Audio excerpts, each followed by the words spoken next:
What is up, guys? Black Panther, Ultimate Black Panther issue number 2. Welcome to the channel. Please subscribe really quick and let's get on with it.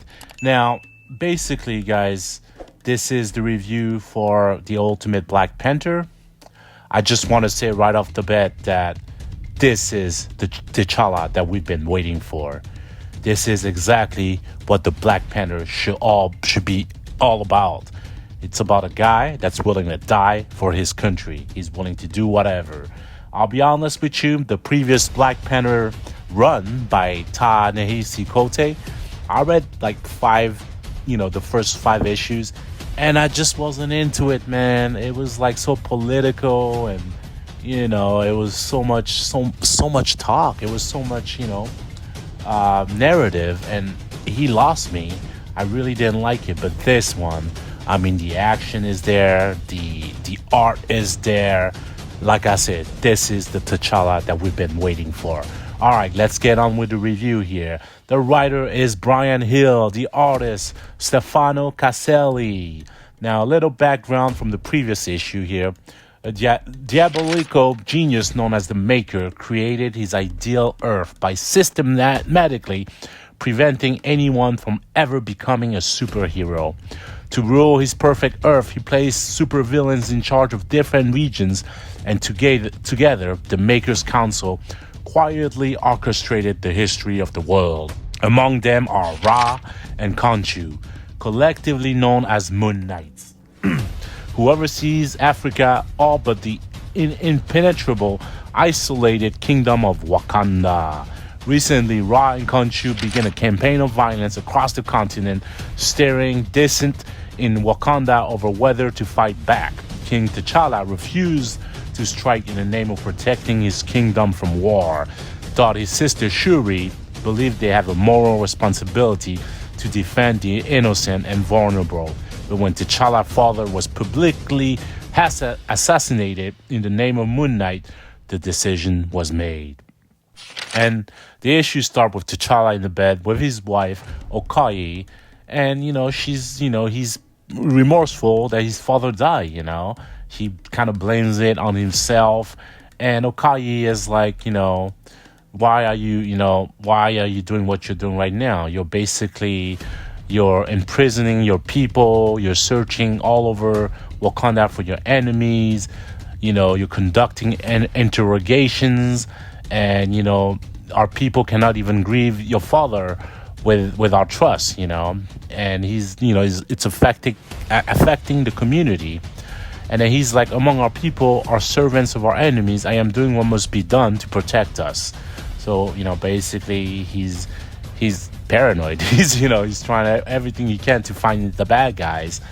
And, Okoye is trying to calm him down, telling him that you are what Wakanda needs. Don't worry about it, And, he walks out of the room because he has a meeting in the temple of the Voodoo Khan.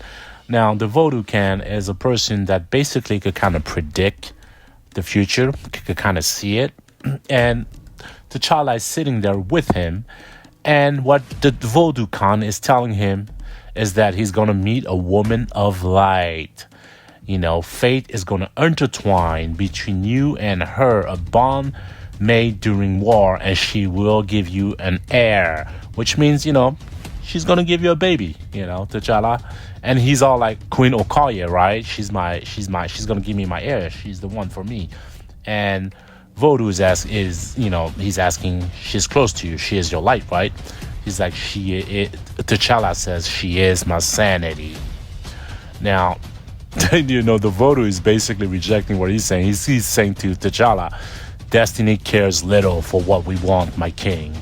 And T'Challa is like speechless. Destiny doesn't care about us at all.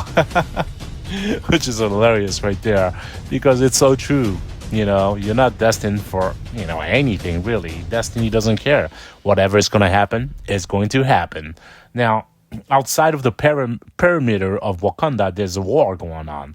Basically, with, the people that are trying to invade and the Wakandans, Shuri here is looking at the war, and she's all like, "Oh, we got it under control, brother. It's time for you to turn the tide." Though he comes out with this big old super airplane, Black Panther airplane, and he just like, boom, all of them. He's just like run over all of them, and they win this battle basically. And we go to the Khonshu's area here, the bad guys, and they're talking to somebody that's betraying Wakanda, someone that is betraying T'Challa. Khonshu and Ra out there asking her, "Wow, your information cost us a victory." And the secret person, because we don't see her face or his face, says, "I have betrayed Wakanda. As I betrayed them now, did I not give entrance to your assassin? Did I not place her next to Wakanda's king? And is the king not dead? Because the king is dead. T'Challa's dad is dead." And then she goes away, and Ra saying, "I do not trust her." And Khonshu is basically saying, "I don't trust her either, but I trust that she wants Wakanda down. She wants T'Challa not to be the leader anymore, So they have a mutual enemy, and it's in their best interest to go against that enemy, I guess. And she goes, she disappear, or he disappear, because we don't know who it is. And then we jump into the war room, and basically in the war room, they're talking about what's the next move for the enemy. Where are they gonna go? And they're talking about the death of his father. He's still mourning, and then they are realizing that there's a traitor in the clan, and it must be somebody that got rejected by the kingdom. So we must find who it is, And they're looking for who. They're talking about who it is, and they're seeing the two brothers here. They're talking about the area where the enemy is usually at is where an animal migration has changed. Where the beasts are avoiding these places, and they connect it to the map and see that the area with the red dot is the area that the enemy should be. And then T'Challa is like, "I will go and see that place alone." And the spies are like, "No, king, let us." And he's like, "No, your job is to watch over my sister and the queen." And he goes along. T'Challa goes on this mission with Shuri in his earpiece, and he goes there, and boom, signal lost. He gets attacked. His airplane crash. He goes out, gets attacked by the enemy, gets shot up, and boom, what do you know? That may be the lady that gives him a baby. I don't know. But it is Storms, the ultimate Storm. And we see her for the first time, guys. She's right there standing right in front of T'Challa. And T'Challa is like, wow. And it is to be continued in Black Panther, Ultimate Black Panther issue 3. Again, this is the T'Challa that we all waited for. The action, the graphic, it's all there, guys. Follow me for the next review. Subscribe. And I will catch you guys later.